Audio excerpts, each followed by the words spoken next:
La création et l'existence d'un festival tiennent souvent au dévouement et à l'énergie d'une petite équipe. C'est particulièrement vrai dans le cas du Festival du cinéma de la Foi.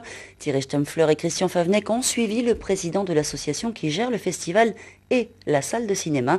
Et vous allez voir que ce n'est pas de tout repos. Si le cinéma brille de mille feux pendant une semaine à la fois, on le doit à Gérard et son association. Tu n'as pas eu sa petite viennoiserie? C'est bon pour votre régime, là? Et son contact avec le public fait Vous n'avez merveille. pas de sous? Oui, je plaisante. Elles sont là-bas dans le fond. Où sont-elles? Les gens sont heureux, qui nous disent merci à la sortie. Pour nous, c'est notre paye, quoi. On a travaillé pour ça, quoi. Vendredi 18h, au moment de l'inauguration du festival, tous les organisateurs sont tendus. Gérard l'est aussi, mais essaye de détendre l'atmosphère. Je sens bien, il y a tout plein d'emmerdements. Ce petit rire lui permet de ne pas trop penser à tous les problèmes qui peuvent surgir lorsqu'on organise des dizaines de projections. Ce qui pourrait se passer, c'est une panne du cinéma. Ça peut toujours... C'est une lampe.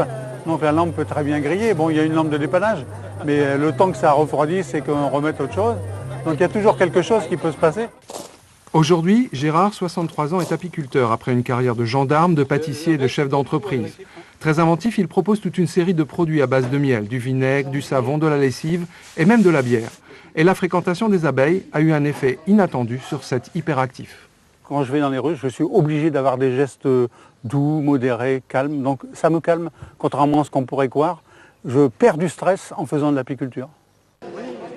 Gérard ne se prétend pas expert en matière de 7e art. Il y a 10 ans, s'il fréquentait aussi souvent le cinéma, c'est qu'il n'avait pas encore de chauffage à son domicile, raconte-t-il en souriant.